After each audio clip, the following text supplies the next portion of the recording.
ওকে, নাও আমরা কথা বলবো লেয়ার আর টাইমলাইন নিয়ে। ওকে, লেয়ার বলতে যেটা বোঝায় আসলে সেটা হচ্ছে আপনার কার উপরে কে থাকবে, হ্যাঁ, এগুলোকে আমরা লেয়ার বলি। মানে নর্মালি আপনার কি দেখা যায় যখন আমরা একটা ভিডিও দেখি, হ্যাঁ, ধরেন আপনি যদি এই ভিডিওটার দেখেন, প্রথমে এই একটা ভিডিও দেখা যাচ্ছে, হ্যাঁ, যেখানে আমার চেহারা এবং একটা ব্যাকগ্রাউন্ড, এটা একটা পুরোটাই একটা ভিডিও।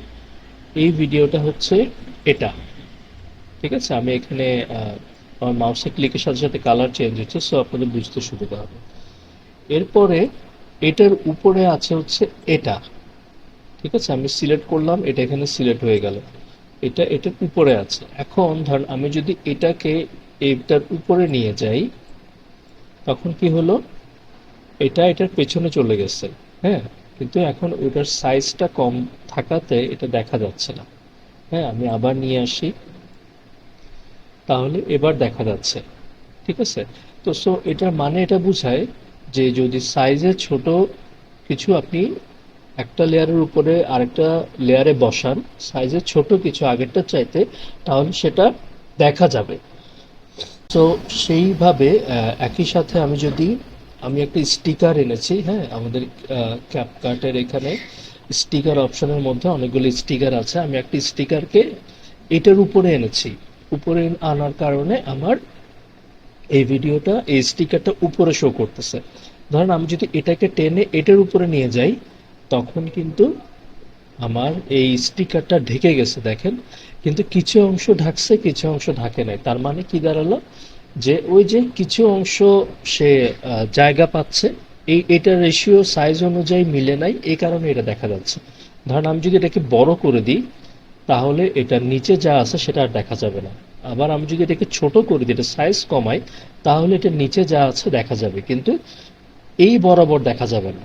তো সো ভিডিও লেয়ারের খেলাটা এটাই, যে আপনার কার উপরে কে থাকবে, কতটুকু অংশ জুড়ে থাকবে, যেটা উপরে আছে সেটা দেখা যাবে, ঠিক আছে। আমরা কাজ করতে গিয়ে আরো ডিটেলসে ঢুকবো এটা। আচ্ছা, এখানে আমি একটু বলে রাখি, এই যেমন অডিওটাকে সব লেয়ারের মূলত আসলে ভিডিও লেয়ারের ভিতরেই সবকিছু, ইমেজ, স্টিকার, ইফেক্ট, সবকিছু আমরা নিয়ে কাজ করবো। আর অডিওটাকে আমরা আলাদা করতে পারি। অডিওটা আমি এখানে একটা অডিও ফাইল আলাদাভাবে ইম্পোর্ট করছি। আপনি চাইলে ভিডিওর যে কোনো অডিও ফাইল আলাদা করতে পারেন। এটার উপরে রাইট বাটন ক্লিক করে এক্সট্রাক্ট অডিও, তাহলে এই অডিও ফাইলটা এখানে আলাদা হয়ে গেল। এখন এই অডিওর চাইতে এই অডিওটা কাজ করবে বেশি, কারণ এটা এটার উপরে আছে, ঠিক আছে। বাট তারপরও এটার অডিওটা শোনা যাবে, কারণ আমরা ভিডিও চাইতে অডিওটা জানি, অডিওটা মিক্সড হয়ে যায়, হ্যাঁ, এই দুইটা অডিও মিক্সড হয়ে নতুন একটা অডিও তৈরি হবে। ওকে, আচ্ছা, সো এরপরে লেয়ার ব্যাপারটা গেল, তাহলে এবার আসি হচ্ছে টাইম লাইনের কথা। টাইম লাইন, এই পুরো জিনিসটাকে আমরা বলতেছি টাইম লাইন। ওকে, এই পুরো জিনিসটাকে আমরা বলতেছি টাইম লাইন। এখন টাইম লাইনের কয়েকটা জিনিস আছে, হ্যাঁ, সেই জিনিসগুলো একটু বোঝার চেষ্টা করি। এটাকে এভাবে টেনে উপরে তোলা যায়, হুম, বড় ছোট করা যায়, উপরে টেনে তোলা যায় বোঝার সুবিধার্থে। এখন আপনার এই টাইমলাইনটাকে আপনার চাইলে আপনি এই ট্র্যাক হাইটটাকে ছোট করে দিতে পারেন, হ্যাঁ, যাতে আপনার টাইম, ধরেন আপনি কাজ করতে গিয়ে অনেক সময় অনেক বড় টাইমলাইনে কাজ করবেন, তখন দেখা যাবে আপনার মানে পুরো জায়গাটা ফিল আপ হয়ে গেছে। এই কারণে আপনি জাস্ট ছোট ছোট করে নেবেন যাতে বুঝতে সুবিধা হয়। তবে এটাকে যখন চাবেন তখন বড়ও করা যায়। ওকে, গুলোর মধ্যে যদি আমরা শুরু থেকে আসি, এখানে একটা আইকন আছে লক ট্র্যাক, হ্যাঁ। ধরেন আমরা এই লক ট্র্যাক যদি করি, তাহলে এখানে সে পুরো একটা বার টেনে ফেলছে। তো সো এই লক ট্র্যাক করার কারণে যেটা হবে সেটা হচ্ছে আমরা এই ট্র্যাককে কিছু করতে পারবো না। কিছু করতে পারবো না বলতে মূলত আমরা এই ট্র্যাককে এখন আর কাটাকাটি করতে পারবো না। হ্যাঁ, আমরা একটা ট্র্যাককে, ধরুন আমরা নর্মালি আমি যদি এই লক ট্র্যাকটা উঠাই দিই, আমার এই ট্র্যাকটাকে আমি জাস্ট আচ্ছা, এটা তো বলাই হয়নি, এই যে সাদা যে ব্যাপারটাকে নাড়ছি, এটাকে বলা হচ্ছে প্লে হেড। সো আমার এটা হচ্ছে প্লে হেড। এখানে যদি আমি আমার এই জায়গাটার মধ্যে যদি একটু কাটাকাটি করতে চাই, ধরেন কন্ট্রোল বি দিলে আমার এটা দুইটা ভাগ হয়ে গেল, হ্যাঁ। এখানে আমি কন্ট্রোল বি প্রেস করছি, কন্ট্রোল জেড দিলে আবার আগের জায়গায় চলে আসছে। ওকে, সো এখন আবার আমি কন্ট্রোল জেড দিয়ে দিই, এটা আমার কাটাকাটি বন্ধ। আমি যদি এখানে লক করে ফেলি তাহলে আমি কন্ট্রোল বি দিলে এটা কাটবে না। তো সো এটা জাস্ট সেফটি হিসাবে অনেক সময় যেটা দেখা যায় যে আমরা একটা ট্র্যাক আমরা যাতে ভুলেও আর এটাতে কোনো ধরনের কাটাকাটি না করি, সো সো আমরা এটাকে ট্র্যাক লক করে ফেলতে পারি। ঠিক আছে, আচ্ছা, এরপরে আমার এখানে অপশন আছে হচ্ছে হাইড ট্র্যাক।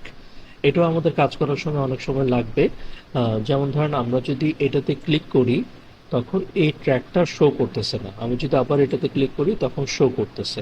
ঠিক আছে, অনেক সময় দেখা যাবে যে আমাদের অনেকগুলো ট্র্যাক হয়ে যাবে, তো সো আমরা যাতে কনফিউজ না হয়ে যাই সে কারণে আমাদের কিছু ট্র্যাককে হাইড করে বাকিগুলো নিয়ে কাজ করতে হবে। তো সো আমরা যখন যেটা প্রয়োজন তখন সেটাকে হাইড আনহাইড করব। সেম ভাবে আমাদের যদি অনেকগুলো ট্র্যাক থাকে এবং প্রত্যেকটা ট্র্যাকে মিউজিক থাকে, আমরা সেই মিউজিকটাকে ট্র্যাক ওয়াইজ মিউট করতে পারবো, আনমিউট করতে পারবো।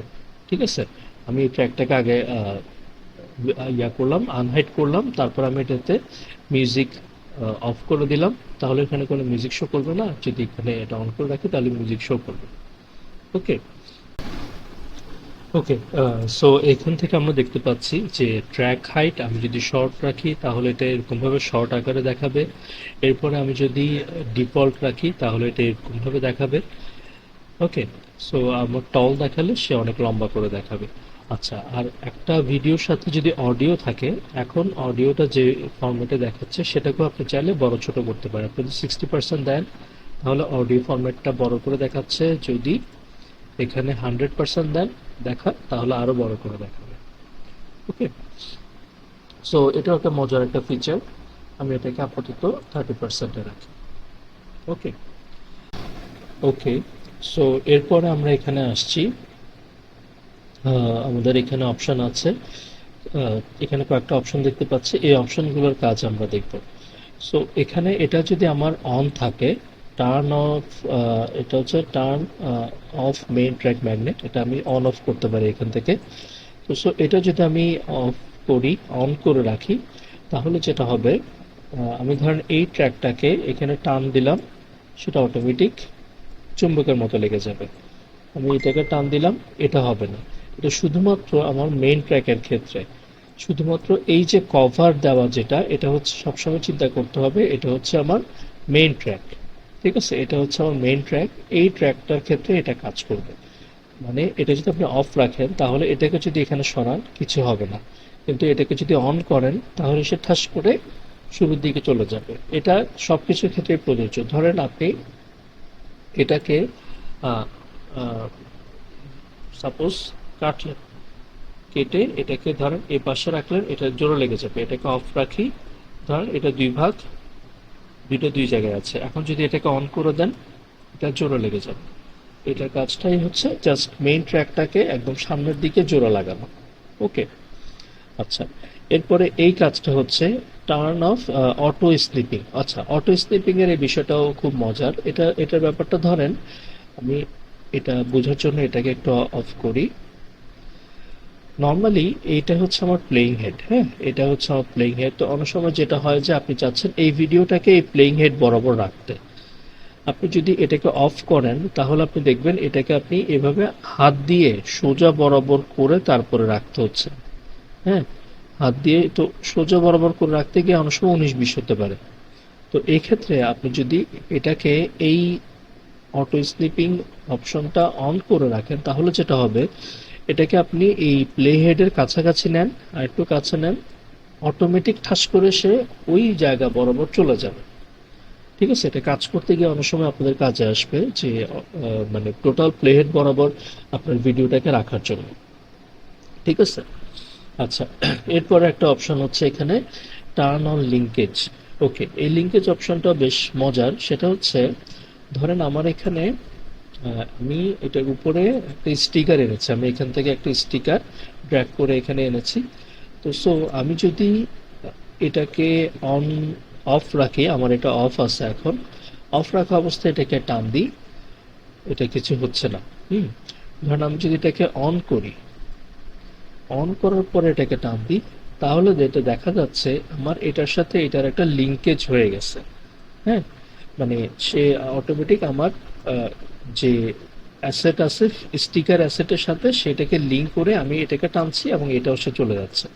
তো সো এটা কিন্তু আবার অন্য কিছুর ক্ষেত্রে হয় না। যেমন ধরেন আমি যদি এই লেয়ারটাকেও এখানে আনি, হ্যাঁ, এবং আমি যদি এটাকে টান দিই তাও কিন্তু যাবে না, মানে এই লেয়ারটাকে সে টাচ করতেছে না।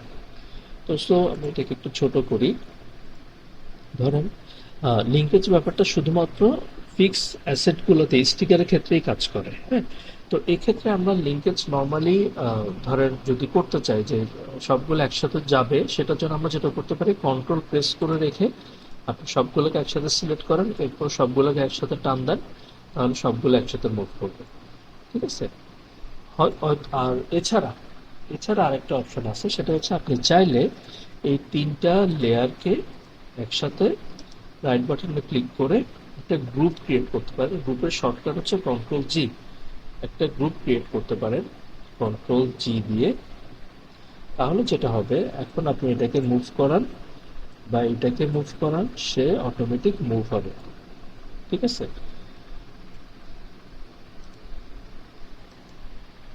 আমি এটাকে আবার চাইলে কন্ট্রোল শিফট জি দিয়ে আনগ্রুপ করতে পারি, আর এখানে আনগ্রুপের অপশন আছে। ওকে, আচ্ছা। সো এরপরে আর অপশন আছে হচ্ছে আমার টার্ন অন প্রিভিউ এক্সিস। ওকে, ধরেন এটাকে যদি আমি টার্ন অন করি, তাহলে যেটা হবে আরেকটা হলুদ বার চলে আসছে, এই সাদা বার ছাড়াও আরেকটা হলুদ বার চলে আসছে। তো সো এটা কেন? কারণ নর্মালি আমরা এই প্লে হেডটা নাড়ানোর কারণে আমার কোন জায়গায় কোন ভিডিও আছে সেটা শো করতেছে, কোন সময়ে কোন ভিডিও যাচ্ছে সেটা শো করতেছে। অনেক সময় যেটা হবে যে আপনার এটাকে আপনি ফিক্স রাখতে চাবেন। হ্যাঁ, এটাকে আপনি যেহেতু কোনো একটা কাজ করছেন, এটাকে আপনি ফিক্স রাখতে চাবেন, আর আরেকটা বার ক্রিয়েট করে সেটাকে দেখতে চাবেন যে কোন জায়গায় কি ধরনের চেঞ্জ করা যায়। পুরো ভিডিওটাকে এখানে কোন জায়গায় কি ধরনের চেঞ্জ করা যায়, এটার জন্য আপনার আরেকটা বারের দরকার হবে। তো সো এই কারণেই এই অপশনটা দেওয়া, যেখানে আপনার এই মেইন প্লে হেডটা ফিক্স থাকতেছে, আর আরেকটা লম্বা হেড তৈরি হয়েছে, আরেকটা হেড তৈরি হয়েছে, যে হেড দিয়ে আপনি দেখতে পারতেছেন অন্য ভিডিওগুলো প্রিভিউ কেমন। ওকে, এবার আপনি যদি এই প্লে হেডটাকে এখানে ক্লিক করেন, ডাবল ক্লিক করেন, এবার আপনি যদি এই প্লে হেডটাকে এখানে ডাবল ক্লিক করেন, তাহলে সে হোয়াইট প্লে হেডটা এটার সাথে জোড়া লেগে যাবে। এটা আবার সেম ভিডিওর ক্ষেত্রে কাজ করবে। মনে করেন সাপোজ আপনি এখানে রাখলেন, এরপরে এখানে ডাবল ক্লিক করলে এটা কিন্তু জোড়া লাগবে না। আপনাকে এই প্লে হেডটাকে আগে সেম ক্লিপে আনতে হবে, এরপর আপনি যদি এটার মধ্যে ডাবল ক্লিক করেন, তাহলে সেটা অটোমেটিক এখানে চলে আসবে। ওকে, সো টাইমলাইনের আরেকটা অপশন আছে লাস্ট, সেটা হচ্ছে জুম টু ফিট টাইমলাইন। ওকে, এখানে একটা শর্টকাট বলে দিই, আমাদের এই টাইমলাইনকে আমাদের বড় ছোট করার জন্য অপশন হচ্ছে কন্ট্রোল প্রেস করে মাইনাস দিতে হবে। কন্ট্রোল প্রেস করে মাইনাস দিলে এটা ছোট হবে, কন্ট্রোল প্রেস করে প্লাস দিলে এটা বড় হবে। আমাদের কাজ করার সময় আমাদের অনেক সময় এরকম বড় ছোট করতে হইতে পারে। ঠিক আছে। তো সো এই ক্ষেত্রে একটা অপশন আছে যেটাতে আপনার যখন কাজ মোটামুটি শেষ, আপনি এটাকে স্ট্যান্ডার্ড অবস্থায় আনতে চাচ্ছেন, জাস্ট এই জায়গায় ক্লিক করবেন, তাহলে সে টাইমলাইনটাকে জুম করে জুম আউট করে এটাকে একটা স্ট্যান্ডার্ড ভিউতে নিয়ে আসবে। এটার অপশনের কাজই হচ্ছে এটা। ওকে, সো নেক্সট লেসন আমরা নতুন কিছু শিখবো। Thank you.